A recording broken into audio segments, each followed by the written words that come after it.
একদিন আমিও এমন কিছু বানাবো। আমরা নিজের হাতেই সবকিছু বানাই, এটাই আমাদের টেকে থাকার উপায়। নমস্কার, আমরা বাঁশ আর পাম পাতা দিয়ে এই ফ্রিজটা বানিয়েছি। এটা আমাদের গ্রামে খুব ভালো কাজ করে।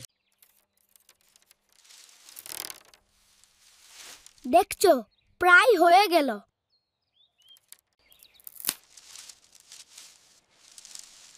একদিন আমিও এমন কিছু বানাবো। আমরা নিজের হাতেই সবকিছু বানাই, এটাই আমাদের টেকে থাকার উপায়। নমস্কার, আমরা বাঁশ আর পাম পাতা দিয়ে এই ফ্রিজটা বানিয়েছি। এটা আমাদের গ্রামে খুব ভালো কাজ করে। দেখছো, প্রায় হয়ে গেল।